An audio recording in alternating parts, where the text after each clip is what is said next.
The Man Who Invented Basketball, James Naismith and His Amazing Game, by Edwin Britt Wyckoff. Genre: biography. A biography is the story of a person's life written by another person. As you read, think about why someone would write about James Naismith.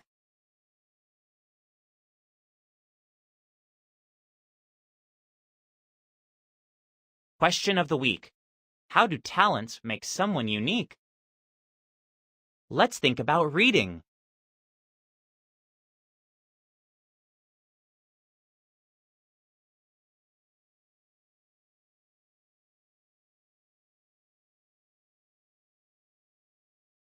Tough love and a tough life. Winter in Canada can be very hard. Icy wind sweeps down from the north. Rivers freeze solid. Crossing them can be scary and dangerous. James Naismith turned 11 in 1872. He was old enough to know where the river near his home became safe, solid ice. But he took a shortcut he had never tried before. His team of horses pulled his wagon onto the frozen river. Their feet pounded the ice. Then one heavy hoof slammed through the sheet of ice. James jumped off the wagon and landed in the water. Grabbing the horses by their reins, he pulled hard. Slowly, he forced them on to the other side of the river. Slowly, he forced them to the other side of the river. James looked around. He saw his uncle Peter Young watching him from behind some trees. But his uncle had not helped him. Uncle Peter wanted James to learn to solve problems by himself and not to take foolish chances. It was a tough lesson.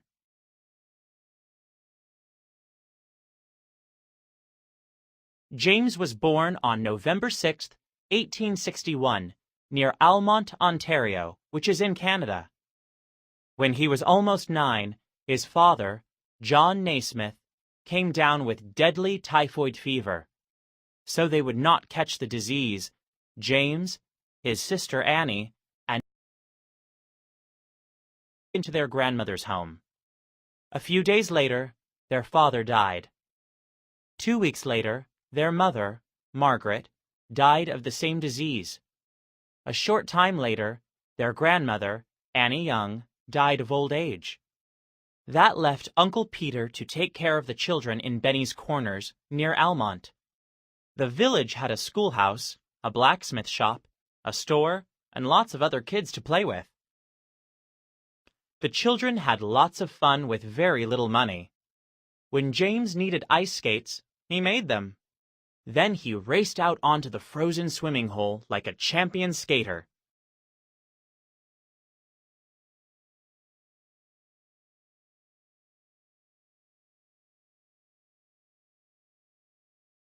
The best game in town was called Duck on a Rock. One player, the guard, would put a rock about the size of his fist on top of a great big rock near the blacksmith shop. The other boys threw stones at the duck to knock it off the big rock.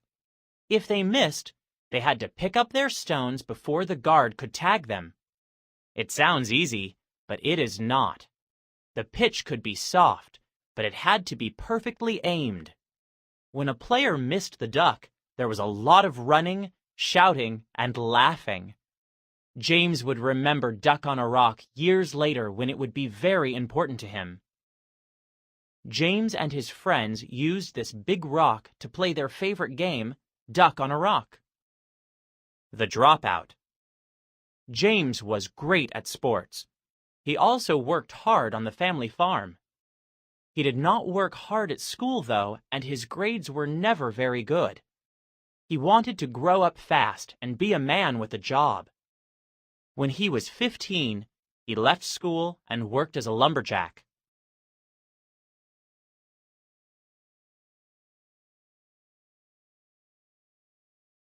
He cut down trees for almost 5 years. Then he decided to change his life. James had a plan. He wanted to go back to high school and finish fast. His next step would be college. In 1883, James entered McGill University in Montreal, Canada. When James was home for a visit, his brother Robbie had a terrible pain in his side. They all thought it was just a stomachache. It was actually a very bad infection. Robbie died a few hours later. A doctor could have helped him. Knowing Robbie might have been saved stayed in James's mind every day of his life. In 1887, James graduated from McGill University after studying Hebrew and philosophy. Hebrew is an ancient language that many ministers study. Philosophy teaches people to think about life. James had a lot to think about.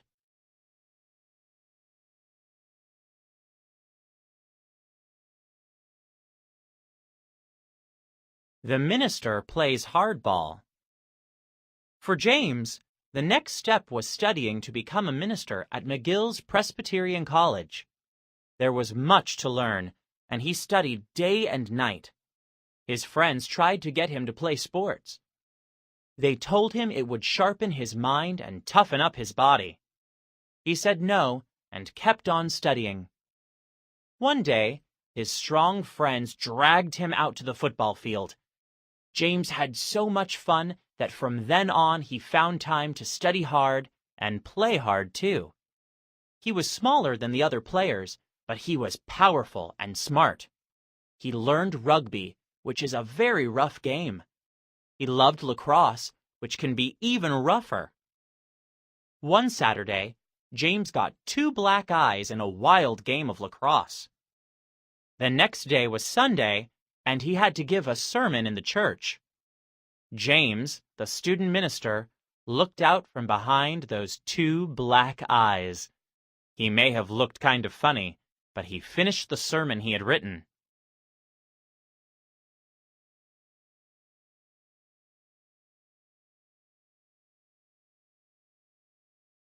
In 1890, James became a Presbyterian minister, but he did not want to give sermons in a church.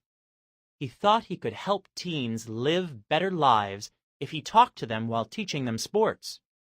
His first sports job was at the International YMCA Training School, which is now Springfield College. So he moved from Canada to Springfield, Massachusetts in the United States.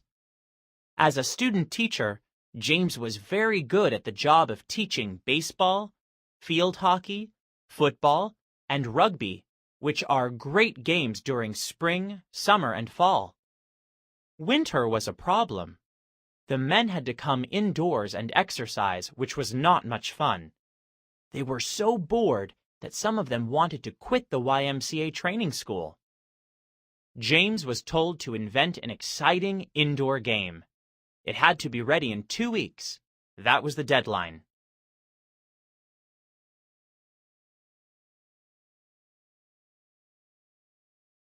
Inventing fun. James struggled with the problem for 12 days. The game had to be fast and fun.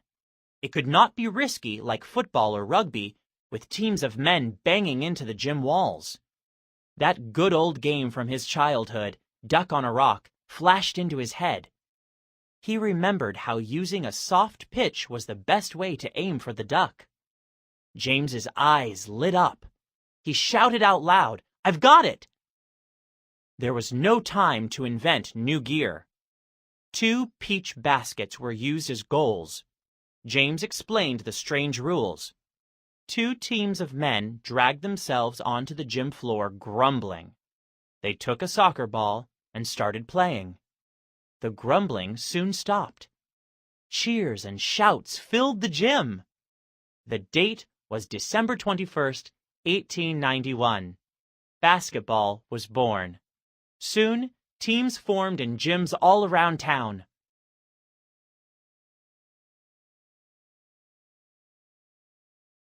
In schools across the United States, students began to play basketball. Women began playing too. A young woman named Maud Sherman was on one of the first women's teams. James and Maud soon became friends, and then fell in love. They married on June 20th, 1894. James and Maude would have 5 children together. In a few years, basketball started being played more like it is played today. The peach baskets had changed to rope baskets. Backboards were added. Dribbling became popular because players were not allowed to hold the ball very long without throwing it. When the ball bounced off the floor as a player raced down the court, it sounded like a fast drum beat. James thought dribbling was a great idea.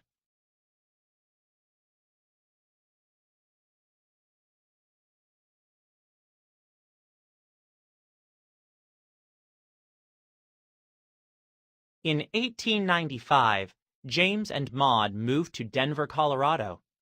There, James became director of physical education at the largest YMCA in the country. He was always working on his plan for the future. He remembered his brother dying horribly without help from a doctor. He had seen athletes have terrible accidents. He wanted to be a doctor and help people. There was no stopping James when he had a plan. He became a student at Gross Medical College in Denver. He would work all day at the YMCA and then study to be a doctor after work and on weekends. James graduated as a medical doctor in 1898. That year, he got the job of assistant physical director at the University of Kansas. By 1909, James was working there as a minister, a professor, and a medical doctor.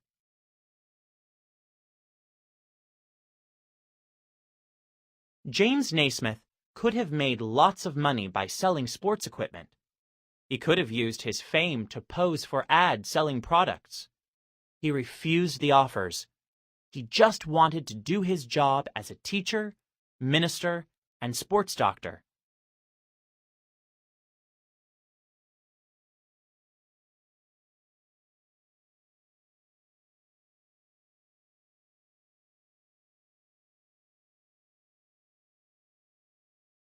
George L. Pierce invented the basketball used today.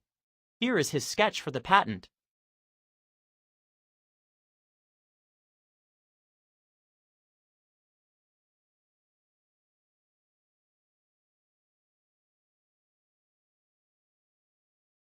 Naismith's Original 13 Rules of Basketball, 1891. 1. The ball may be thrown in any direction. 2. It can be batted with hands, but not with the fist. 3. No running with the ball. 4. Hold the ball only with the hands. 5. No holding, pushing, hitting, or tripping the other team's players. 6. Follow the rules or a foul will be declared. 7. Make 3 fouls and the other team is given a goal. 8. A goal is made when the ball goes into the basket. 9. When the ball goes out of bounds, the first person to touch it or the umpire will throw it onto the court. 10. The umpire is the judge of the players. He can call fouls. 11. The referee is the judge of the ball. He decides on goals. 12. Game time is 2 15-minute halves. 13. The team with the most goals in that time is the winner. Timeline. 1861. Born on November 6th, Almont, Ontario, Canada. 1870. Parents die. Moves to Benny's Corners, Ontario. 1887. Graduates from McGill University in Montreal, Quebec, Canada. 1890. Becomes a Presbyterian minister. 1891. Invents basketball. First game is played December 21st. 1894. Marries Maude Sherman on June 20th. 1895. Becomes Director of Physical Education at YMCA in Denver, Colorado. 1898. Graduates as a medical doctor. 1909. Is professor, minister and doctor at the University of Kansas. 1917. Helps American soldiers in World War I as a military chaplain. 1925. Becomes United States citizen. 1936. Is honored at Olympic Games in Berlin, Germany. 1939. Dies on November 28th in Lawrence, Kansas.